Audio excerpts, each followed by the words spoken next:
This is officially the longest skincare trial that I have ever done on the channel, and I am so excited to finally be talking about PDRN. It's been a while. If you're new here, we actually do reviews of skincare products. I know. And this is going to be a review spanning about November to the present of Korean skincare products, mostly K-beauty serums. We're going to be talking about salmon-based PDRN. The jokes write themselves on that one. We're going to be talking about ginseng-based PDRN. Timestamps and links are in the description box below if you would like to jump around. We have affiliate links in the description box. My skin type is dry, acne-prone, and a bit sensitive, and we have an important message for the beginning of this video. I'm so sorry that I just keep talking to the Americans, to all of you who are our global viewers, but as you all likely have gathered, the tariffs have been terrible. So as of the time this video is going up, so glad I delayed this video another week because the tariffs have been paused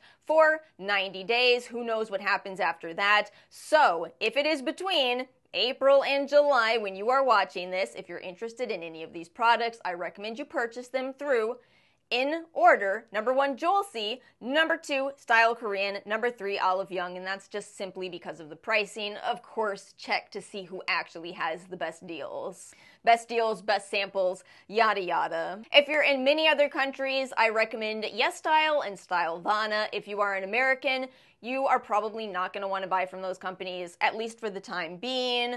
I absolutely hate telling you that. I love both of them dearly. The game plan here is that I'm going to take you through my long experience using these products. We're going to talk about any changes that I've seen in my skin, which is of course barefaced for you all today. The 5, we'll say, brands we're going to talk about are Genabelle, Heveblue, Anua, Medicube, and Vita Cosmetics. And out of those, I do have one clear favorite, one clear winner. Of course, this video is not sponsored, although I did receive 2 products gifted through Joelcy boxes. Again, I highly recommend you keep an eye out for Joelcy boxes because the value is incredible on those. And before we go further, let's talk a little bit about this PDRN ingredient. I want to keep this really brief because I do feel like, I honestly feel like I'm late to the party on this. I feel like PDRN was maybe at its peak in about December of 2024, January of 2025, and here we are, April of 25, and I'm finally talking about it. So at this point, you likely know PDRN looks a little funny when you type it out. You might know it stands for polydeoxyribonucleotide. You might know what it is typically sourced from. Bless all the dermatologists that have been trying to keep a straight face while they talk about this in a professional sense, and yet the reason why we source this ingredient from this specific source is because of its similarity to human DNA. And you may have also heard that there's a lot of research into this ingredient, and that's sort of true.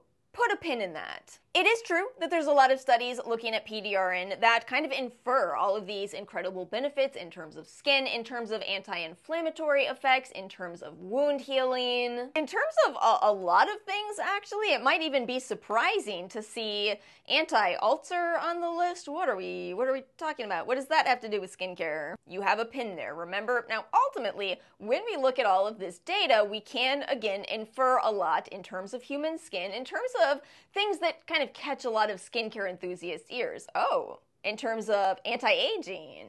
Ooh, in terms of an effect in the appearance of pores. So many people love to hear this. But there's a problem, my friends, and that is when you actually go to look at the data, you discover that we're making some pretty big inferences.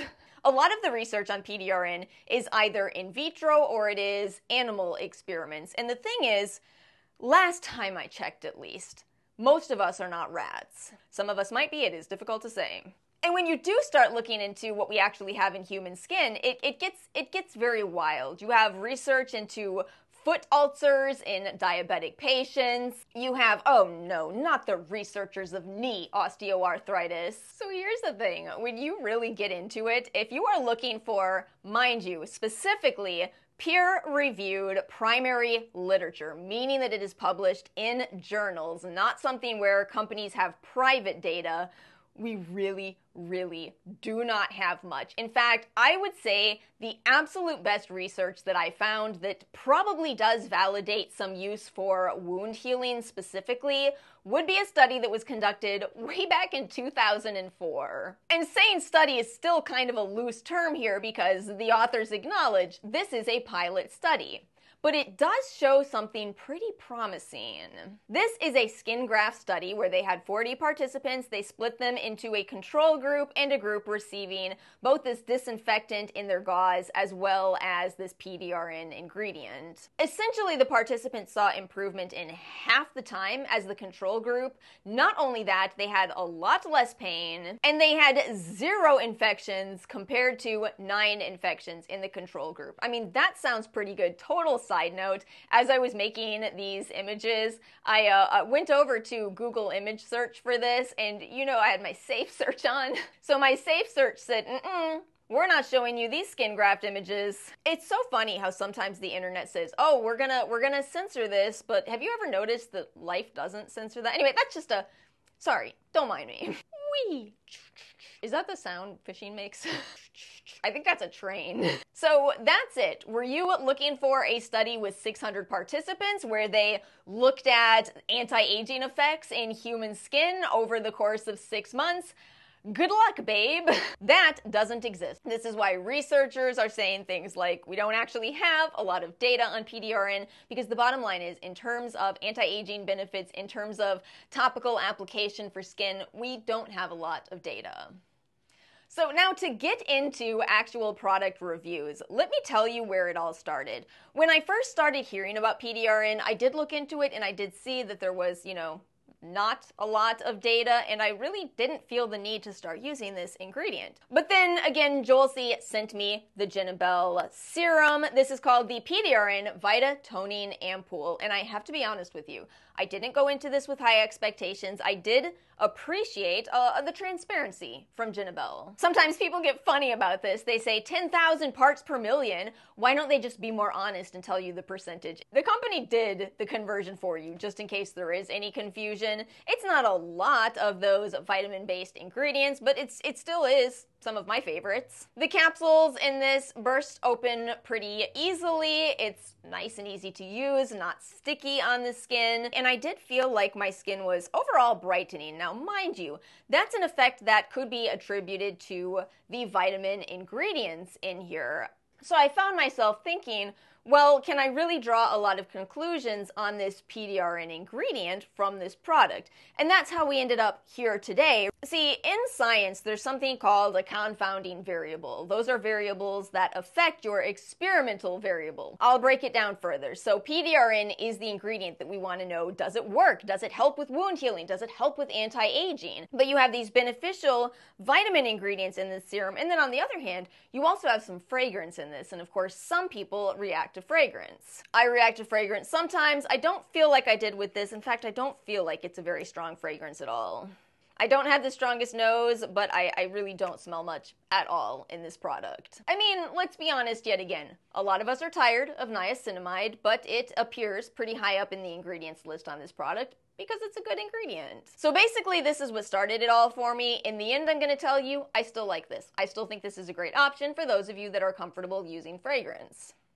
So let's move on to talking about the Heveblue brand. This has to be what I felt was going to be one of the most exciting parts of this video when I first decided I was going to do this. I found this brand on Olive Young. I ordered from them in December of last year, and I thought that the product that I would really focus on would be a toner this time. And this toner came with a mini sampler set that really allowed me to do a full PDRN routine. You can still buy this sampler set if you're interested, by the way, and I'm just going to quickly go through all of the products. So first of all, the Salmon Carrying Centella Bubble Cleanser.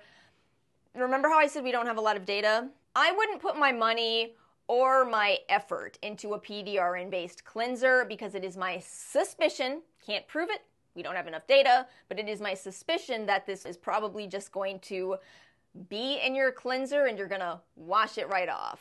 That said, As a cleanser, I did enjoy this. I like bubble cleansers. It's nice and gentle. I can clean my eye area. The only catch is you kind of go through it quickly, so in all truth, I didn't make this a focal part of the experiment. The experiment, my own little trial over here. I did make the Salmon Carrying Centella toner quite a central part. I made my DIY masks from this. I did put it in a spray bottle. It didn't work out all that well. Ultimately, I just like to do as I'm showing you in this clip, pour it into my hands and pat it into my skin. It's got a watery texture, but it absorbs very nicely. Just a pleasant toner to use. And then I had a mini of the Ampoule, which really actually just feels like a bit of a thicker toner. You definitely can see how this is all from the same line. And then finally, I did finish off a Salmon Carrying Centella cream.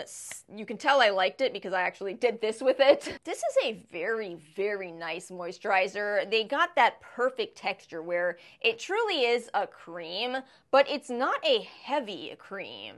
I almost think it is less heavy than a serum we're going to talk about later in this video. Just a really pleasant texture, wonderful under sunscreen, wonderful to use at night, just kind of worked at all times. Now, of course, I do have dry skin, but I suspect even oily skin types could like this, especially in the winter, but I suspect maybe year-round just because of how easy it is to use. Let me tell you a little more about why I was so excited for this trial. They are using not only this salmon-based PDRN, but they are also using salmon egg extract. Like an IVF clinic, they had the idea to put these things together into these products.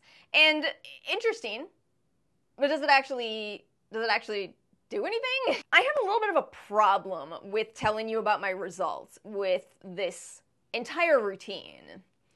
I really expected to see a lot from these, but I didn't. I don't want to get caught in that mentality of, well, I tried these and it did nothing. Earlier in this video, I said I used the Monyo Bifida serum, which acts similarly in the skin. So is it just a case of maybe PDRN is actually doing something kind of similar to Bifida ferment lysate? Maybe. I mean, these products focus a lot on Centella asiatica. I am no stranger to Centella asiatica. So at the end of this routine, I felt like I just didn't know. I didn't know anything. I felt like they were pleasant products to use overall, but would I buy these again? No, because I didn't feel like they stood out in comparison to all the other skincare products that I rave about on this channel. So let's quickly move on to this Anua 100 plus, whatever that even means. 100 plus PDRN plus Hyaluron Capsule 100 serum. I do not want to spend a lot of time on this serum, and I'll tell you why. I feel like Anua released this at the right time. They released this in what, November, December of 2024? They released it when PDRN was at its peak, and a lot of people, self-included, were looking for PDRN products. We saw that Anua's was actually fairly affordable. Added it to our carts and checked out, and then lo and behold, as time went by, it came out that this is 0.1% sodium DNA, 0.1% of that PDRN ingredient. And friends, when I tell you I didn't see much from the Heveblue line, when I felt like, well, what I'd been using previously compared to that, I felt that even more with this. This was the most fine serum. I mean, realistically, this is a hyaluronic acid serum. I appreciate the disclosure on the hyaluronic acid. Yeah, it's a nice hyaluronic acid serum wherein they've dusted some PDRN into it. My bottom line with both Anua as well as the Heveblue products is you could like them. I don't think there's anything blatantly quote-unquote wrong with these. I think they're nice, gentle formulations, fragrance-free. But as somebody who was looking to see what PDRN can give me in addition to what everything else I've ever tried has given me, I just felt like these did not instill confidence. These did not give me a demonstration of, oh wow, look what PDRN can do. But ultimately, these are my two products. I might actually even finish off the Heveblue. I think I'll probably pass along the Anua in our declutter series. Blatant plug for our declutter series. But that means I still haven't gotten to my miss, and I'm a bit flustered by this one. I really wish that this had worked better for me. But unfortunately, the Medicube PDRN Pink Peptide Serum just absolutely did not work for me. I'm sorry I don't have a clip of this application, although I will quickly show you the product. Medicube seems to be very good at going viral, so you've probably already seen the pink serum here. This just did not work for my skin type. You know, I say I'm somewhat sensitive, and this product just made me go, oh, I really am somewhat sensitive. I felt like I was getting an increase in redness when I used this product. And again, this is a good way to talk about our confounding variables. Because was I getting redness from PDRN? It's actually possible. This is a higher concentration than I, let's say, knowingly had tried up until this point. One note with the Medicube products is do be careful. There are sodium DNA-based products. This one is clearly labeled as PDRN sodium DNA 1%. They also seem to have a rose PDRN, which is confusing. We aren't going to talk about research on rose PDRN because it's not a thing. Basically, with Medicube, there's two versions, a vegan version and your salmon-derived version. So sure, it is possible that the PDRN was to blame, but let's again note that this is not just PDRN. There's a lot of other ingredients in here, of course, including fragrance.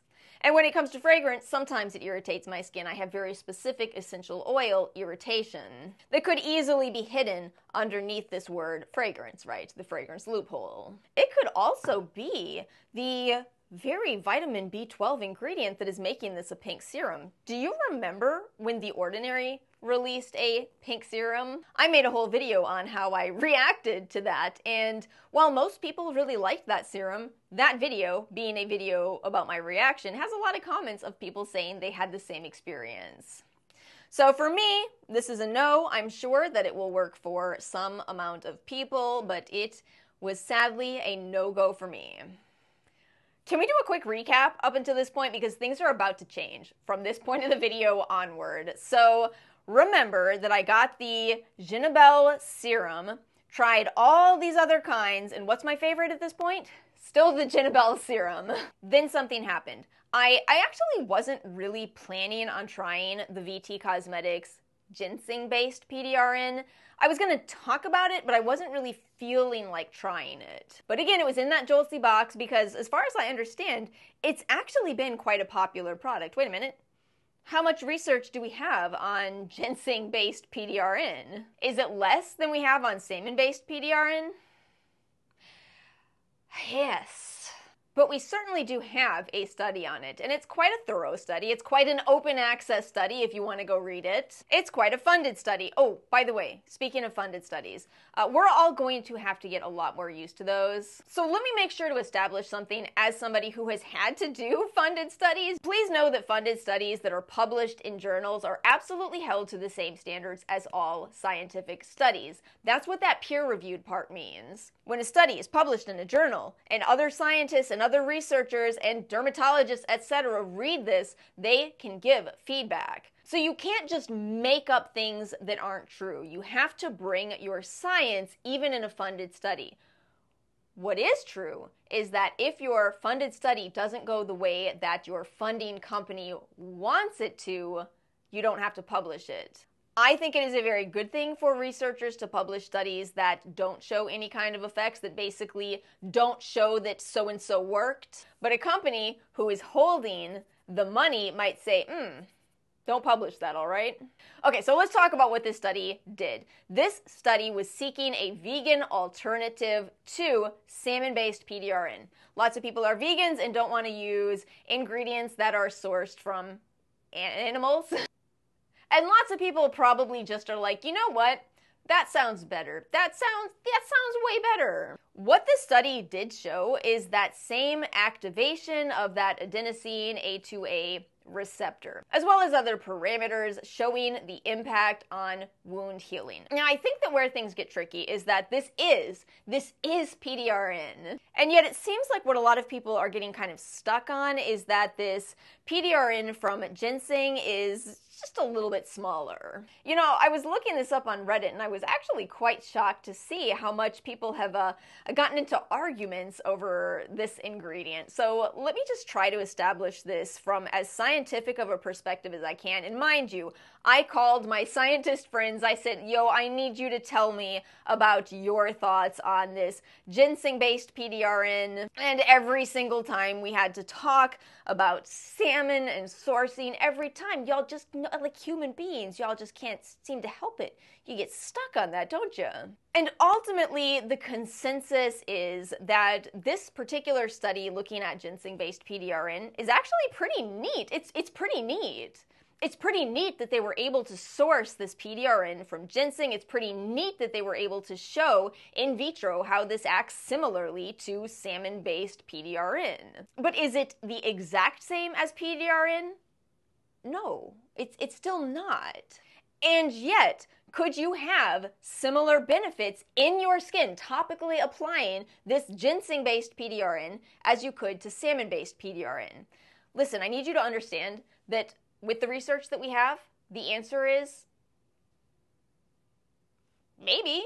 Speaking from a scientific perspective, I think that anybody that takes this farther than a maybe as an answer might be leaning a little bit more into marketing-based ideas. I don't think you can shut this down based on this limited data. I don't think you can get too excited based on this limited data.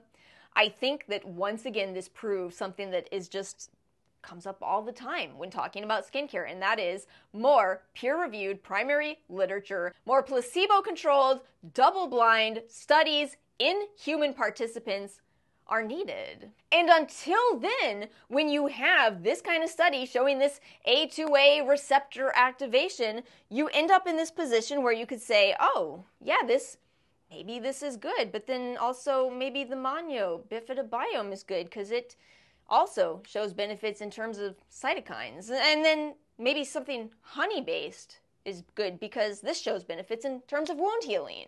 Messing up my hair for science as usual. But guess what? None of this exists in a vacuum. We are not talking about this VT ginseng-based PDRN serum. It's not just this on the gauze with a disinfectant. No, it's an entire formula. It's an entire creamy serum in this case. And then the full formula has niacinamide, it has ceramide ingredients. That right there is incredible for your moisture barrier. It's fragrance-free, it looks low irritant, not to even mention that we're talking about ginseng-based PDRN. We're talking about that sodium DNA ingredient, kind of. But this is from ginseng, which we actually have an entire journal on. I mean, I love that ingredient. So look, here's the actual bottom line and everything. Out of all of these products where I really thought that maybe I would find myself convinced that PDRN from salmon is actually worth getting over the weird factor and putting on my face, and in the end, this product from VT Cosmetics is wholeheartedly my favorite. Is it because this creamy serum consistency is what my dry skin type loves? Is it because I do so well with ceramide ingredients? Is it because I do so well with ginseng ingredients? Maybe to everything. The bottom line is that in this video, wherein I really hope to tell you a lot more about PDRN, the end conclusion is more data is needed. Yeah, that's the conclusion of this video. I don't know if I want to do a trial like this again. Maybe we'll go back to doing one brand over the course of a month. It's made more sense. We had so many variables here. We had so little research. Frustrating how often that happens in skincare. And needless to say, we just have not the most solid of conclusions. I also really want to make sure to say something. When I was doing the buying for this video, I didn't know about, I think the company is called Rejurin. Not sure if I'm saying that correctly. You know, we see a lot of hype from companies like Medicube and Anua who have a pretty decent marketing budget. And yet that company, as far as I understand, is the company that it does the injecting of PDRN. again, we just haven't talked much about that in this video because this is a video about topical skincare, but that is a pretty common procedure, and they even have some sort of a topical that you can purchase. It just doesn't have the hype behind it of brands like Medicube and Anua. But yes, friends, that's it. My conclusion is I actually liked the most the PhytoPDRN, the ginseng-based PDRN product from VT Cosmetics, whether that's because of the PDRN or just because of the formulation. Who knows? Is this helpful? I spent so many months on this. Is this helpful at all? As always, please feel free to share your thoughts in the comment section below. Share your results, share your experiences if you've tried other PDRN-based products, if you've tried PDRN injections. I would love to hear from you. And my friends, that is it for today's video. Let me know what kind of trial you would like to see next here in the rabbit hole. If you enjoyed this video, make sure to like and subscribe. I hope you all have a wonderful weekend, and I will see you all next time.